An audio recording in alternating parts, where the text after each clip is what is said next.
Bueno, lo que voy a intentar transmitir aquí es mi experiencia de la lectura, y entendiendo la lectura como un ejercicio espiritual, como un ejercicio transformador en el sentido que lo plantea Pierre Radot.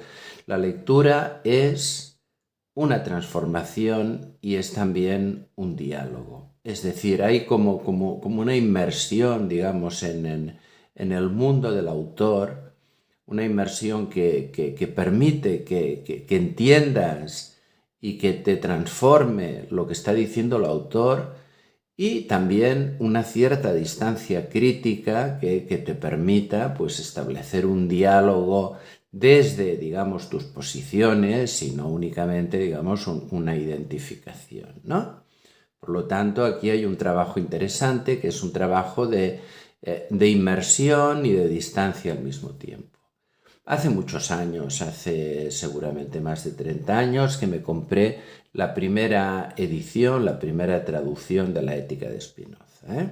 Empiezo por aquí, lo cual quiere decir que todas las lecturas que he hecho de Spinoza, que he hecho unas cuantas, y me refiero ahora específicamente a la Ética de Spinoza, he consultado diferentes traducciones, pero nunca he hecho una lectura original, ¿eh? No domino el latín y por tanto no he podido estudiarlo en la lengua que fue escrito, y esto ya hace que yo no me pueda considerar, por supuesto, un experto en términos académicos de lo que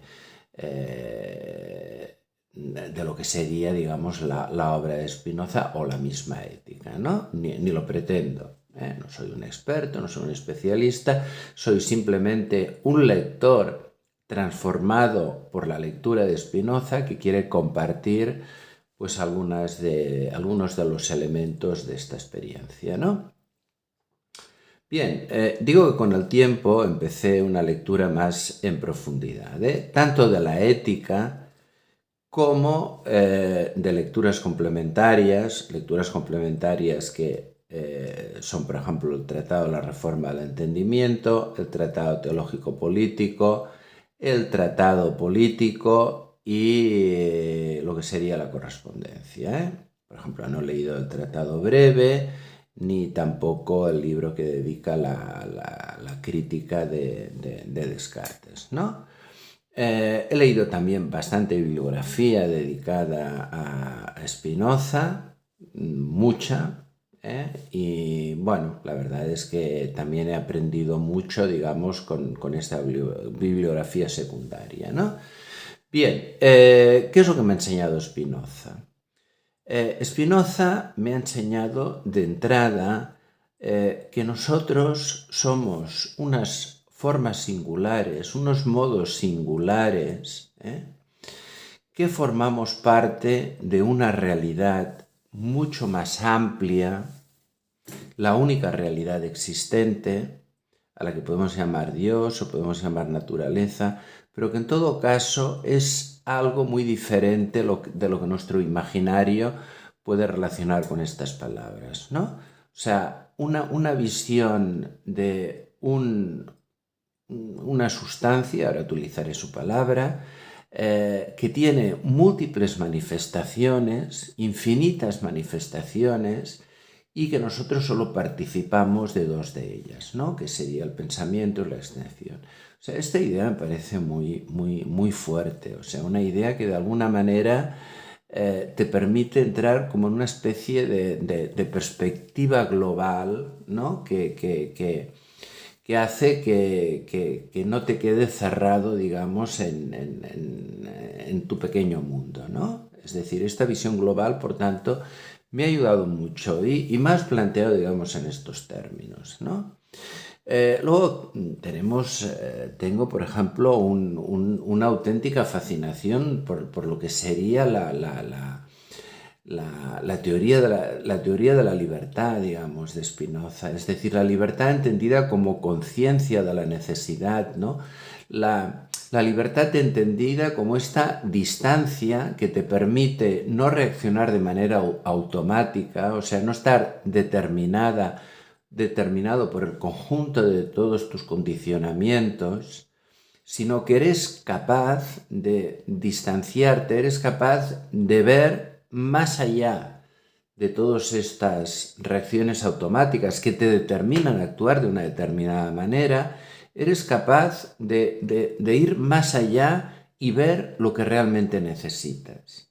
Es decir, de alguna manera, dentro de esta visión que es en algún sentido determinista, pero es un determinismo que no está en contra de la libertad, porque permite una cierta autodeterminación, permite un cierto margen, siempre buscando realmente lo que aumenta tu potencia, y esto también con esta idea, digamos, de alegría, ¿no? Es decir, una vida alegre, sin identificar en absoluto la alegría con la euforia, sino que es esta especie de serenidad que es como una serenidad, digamos, alegre, ¿no? Que sale un poco, digamos, de una cierta tristeza que yo veo, digamos, en el estoicismo, ¿no? Es decir, que de alguna manera lo que hace Spinoza es darle un aire también un poco como Epicuro, podríamos decir, ¿no? Porque hay esta alegría que de alguna manera la propia lectura de la ética, que es la lectura fundamental, y aunque la ética tenga una estructura geométrica, hay como un cierto poema, digamos, de pensamiento, como dijo un autor, ¿no? Hay como una poesía, un estilo que va más allá de esta estructura tan fría, digamos, matemática, que de alguna manera te atrapa, y de alguna manera te contagia, ¿no? Y de alguna manera te permite entender lo que es, digamos, esta libertad, ¿no? Y este vivir con alegría, o sea, de alguna manera, descartar, digamos, las potencias tristes, ¿no? Las pasiones tristes, ¿no? Y bien, o sea, entenderlo además en unos planteamientos que eliminan la idea de bien y de mal, o sea, una idea de bondad y maldad siempre en relación, relativa. Bueno es lo que te hace más alegre, lo que desarrolla tu potencia, malo es lo que te entristece, lo que te genera odio, ¿no? Y esto lo entendemos en términos individuales o lo podemos entender en términos de humanidad, ¿no? Y aquí lo que hace también Spinoza es salir, digamos, de la ética para tener una propuesta política, ¿no? Que sale la misma ética, pero que también he trabajado mucho en el tratado político.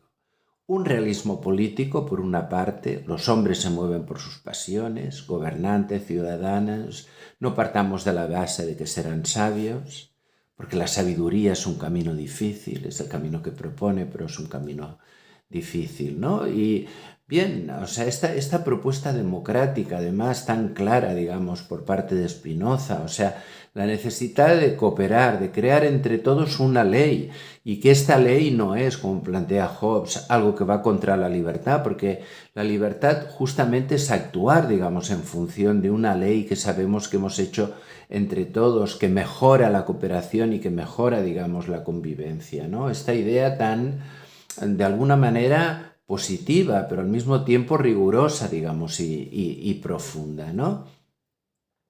Esta idea de que las cosas pasan de la única manera que pueden pasar, o sea, salir un poco de las ilusiones, ¿no? De que todo podía haber sido de otra manera. No, las cosas son de la única manera que pueden ser con los condicionamientos que tienen. O sea, si queremos mejorar, cambiemos estos condicionamientos. Pero no hay nada de lo que se ha hecho que se podía haber hecho de manera diferente. O sea, hay algo en el porvenir, podríamos decir, que nos marca, digamos, una cierta esperanza, ¿no? Y bueno, finalmente, todo el enigma, digamos, del tercer grado conocimiento, que esto me parece muy, muy interesante. O sea, esta posible, digamos, superación de la dualidad, ¿no? Este cuerpo, que es lo que vivimos, digamos, en este mundo físico, que puede ser otra cosa, que tiene un elemento eterno, que es lo que podríamos llegar, digamos, a través de la intuición. Esto es para mí el mundo que me ha abierto Spinoza.